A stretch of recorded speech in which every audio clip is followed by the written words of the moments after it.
Welcome to the NFL AFC South Futures preview video for the 2021-2022 NFL season.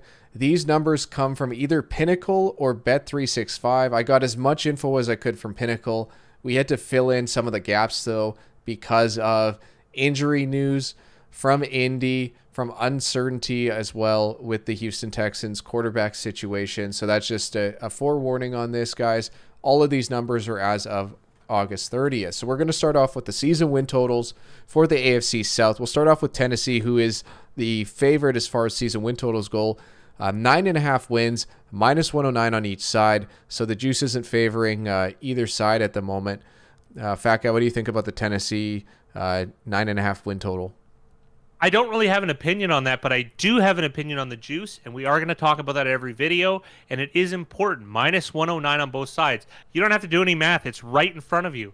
That's 9-cent lines. It's better than 11 to 10. You have to be right 52.2% roughly to break even. That's fantastic. That is beatable. That is exploitable. And it is it's going to, all the type of betting that's going forward is going to highlight how much better a price this is. You're probably better off betting on a single game, considering that game can be bet in the morning and it'll expire by day, and this will take a season long. But some of these often allow for higher expected value. I am going to say this every video, but it is possible that you could bet with a bookie that allows you to pay later, so you wouldn't have to tie that money up over a season. Because tying up the money over a season you'd need really high expected value to outrun a verified edge of say 1% that can be excised every day. So the Tennessee Titans are favorites. I can understand that considering uncertainty in Indianapolis, but I do think season win totals, if you were to take all of these types of bets that we're going to show you, is the best way of going. So the Indianapolis Colts, 8.5 wins. They're also minus 109 on both sides. Pretty much Tennessee and Indy, though, as far as we go, as you'll see along here, are pretty similar in most places, and they even differ. Like some favor Indy, so I'm guessing there's a lot of uncertainty though, without knowing for sure at this time whether Carson Wentz is going to start the season, as well as Indy has other injury. Like the injuries just had, Indy's had bad luck, more bad luck, I guess you could say, than other teams when it comes to injuries and uncertainty this offseason. I guess Houston might be the worst out of all of them, but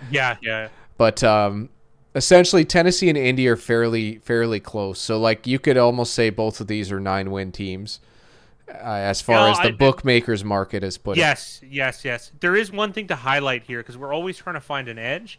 This is where you could find one. Considering the Indy prices are kind of tentative, they're almost neutral, right? Because they're unsure. This is how you could beat the book, is an asymmetry of information. If the book doesn't know very much about injury and it's uncertain, like Big Ryan and I, we don't have asymmetry information. If you know more about the injury statuses, you can use that to your advantage here. If it's pessimistic, you can take the under because it's neutral. If you're optimistic about the injury news, you can take the over. This is the type of stuff that you can find through some investigative work, and it is possible. I'll be honest, I've never actually profited from said type because I'm not sure how to quantify it, but I do know it is possible, and it is a way to beat the book. And then for Jacksonville and Houston, 6.5 wins for Jacksonville, 4.5 wins for Houston, both heavily juiced on the under, minus 142 for Jacksonville, minus 149 for Houston. So people expecting 6 or less wins for Jacksonville, 4 or less wins for the very, very hated, hated's not the right word, but low pressure Houston Texans. Yeah. Well, it's hard to believe that you have juice on an under of 4.5 in a 17-game season with the Houston Texans. This is one of the things, though, is there's bad news is good news for me. And again, I don't like implying my opinions on it, but I might actually come around on Houston and the over, perhaps. Again, I don't have mathematical data in front of me, but if this does get juiced up enough, like, we're betting the number. We're not the win. Do I think Houston's good? No. But here's the great debate. I mean, at what price do you take over 4.5? At 2-1, I don't think I could turn it down, for example. I don't think it'll ever get there. But this is always about pricing here. Houston is probably the worst team in the league. Mathematically, according to the odds, they are. But when is, you only got to win 5 and 17 they're a professional sports team. It's not that unlikely. Houston is bad. We're gonna find out how bad this year. But this is one of the things when people get dumped on, kind of like Washington. It's one thing I do want to get called on. I did make a call last year. Is they, all the horrible news about the organization. They had an okay season. They won the division despite being 7-9. So it is possible that there is value generated from so much bad news, and Houston could be a benefactor in this. And again, I'm not saying they're good.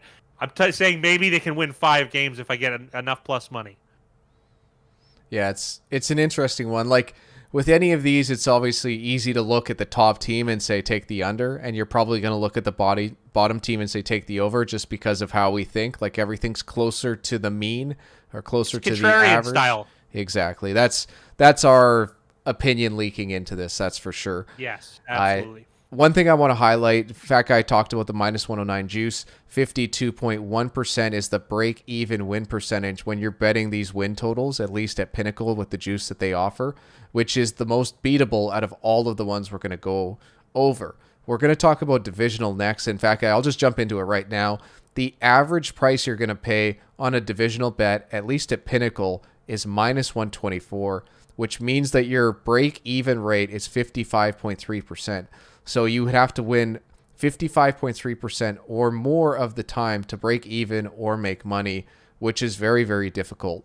And let's just jump into the odds. We got Tennessee Titans at minus 120, Indianapolis Colts at plus 145, Jacksonville 8-1, Texans 28-1 to win the division.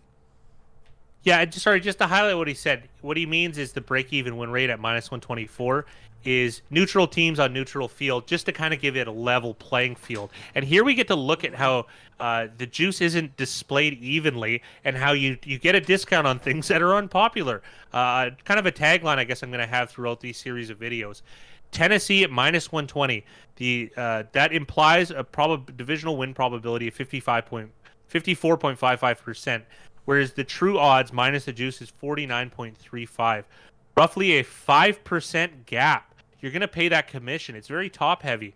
Whereas Houston, 3.45% divisional odds according to the 28-1. That's what the implied probability is. Minus the juice, 3.12. Not all juice is the same.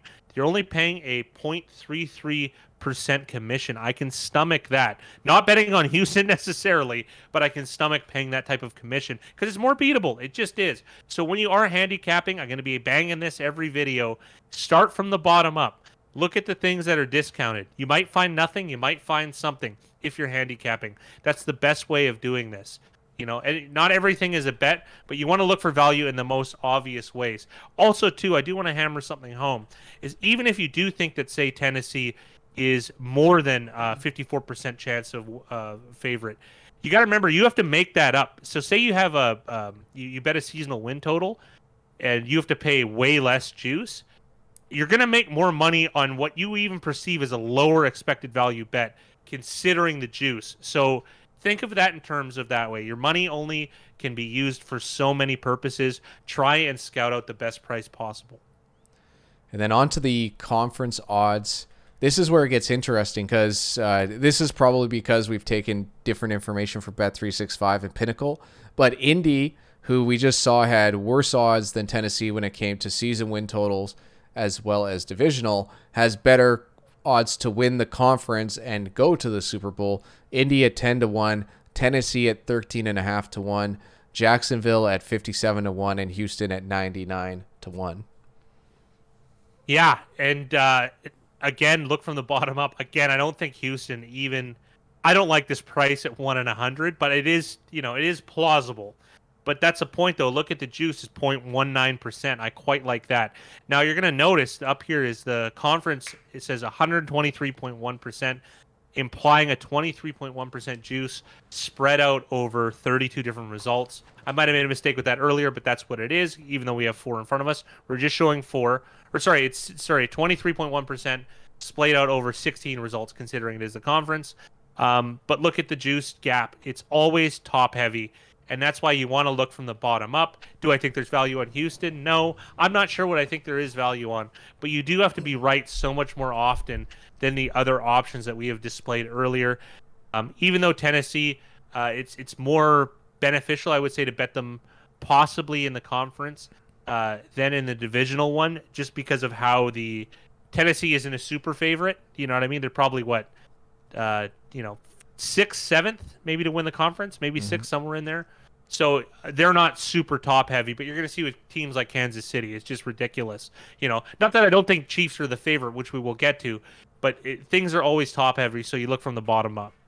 And just to add the math side in, the average bet on a conference champion is minus 160. That's the juice you're going to pay, which translates to 61.5%. So you'd have to be able to beat the books 61.5% at the time if it was just an even bet. I know I'm just confusing you, and I'm confusing myself with how I'm saying this, but it's very, very unlikely to beat anything 61.5% of the time compared to that 50% mark. So 52.1% for season wins, 55.3% to beat divisional odds, 61.5% to beat conference odds. Ridiculous. That brings us on to Super Bowl, which is even harder, 62.2%, which translates to an average juice that you're paying of minus 165. Fat Guy, I'll just jump straight in. Super Bowl odds. We're back to Tennessee being the slight favorite here at 29-1. Indy 31-1. Jacksonville 170-1. Houston is pretty much at 255-1. Yeah, and that might be right. But then again, think about say, oh, that'll never happen. This is one of those things. How many Super Bowls have they? What are we at? 56, Big Rye? That's not that big of a sample. Do you know what I mean? We haven't really seen too many crazy things, but you do have to think of it in terms of big data. I mean, Greece won the Euro Cup at 200-1. Denmark won the Euro Cup in 1992 at 200-1 roughly. Ireland won, I believe, the Cricket World Cup at 500-1. These things do happen. What was the recent one? It was like an English Premier League team that won it 10,000-1. Yeah, was that 5,000-1, Leicester. I even forgot the biggest Mac Daddy of all. That can happen. So you have to think, just because Leicester won, were their chances better than 1 in 5,000? Maybe not. But that doesn't diminish the fact that it's possible. All of this is possible. Houston, it'll never happen. It's not about that. Is Houston going to win the Super Bowl more than one time in 254.86 tries on average? If the answer is yes, you should bet on it, because the juice that you pay on this is just 0.08%, which is tiny. So you have to think in terms of the number. And don't forget, this is very high variance bets. So you have to understand a little bit about bankroll management, which we'll talk throughout the season, especially on some of the videos I'll be releasing every Wednesday as Fat Guy membership videos. A little plug there. Doesn't hurt. You'll see that the juice isn't that bad in these Super Bowl odds, because it's 24% splayed out over 32 different teams, and none of these teams are really top heavy. So it's not going to be reflected. However, like I said, the unpopular things are discounted, and Houston has the longest odds, and I would imagine that they have the lowest juice at 0.08%. Thank you for watching our divisional futures preview for the 2021-2022 NFL season. The Fat Guy and I have a lot planned for the upcoming season. The picks video will be released every Sunday night. We will have our third annual Picks Against the Spread contest.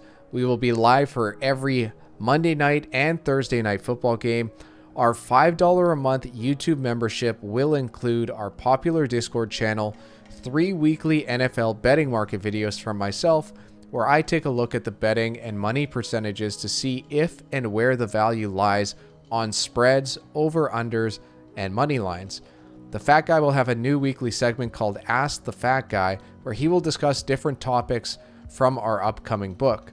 So please consider clicking the join button to access our $5 a month YouTube membership and access everything the Fat Guy and I have to offer.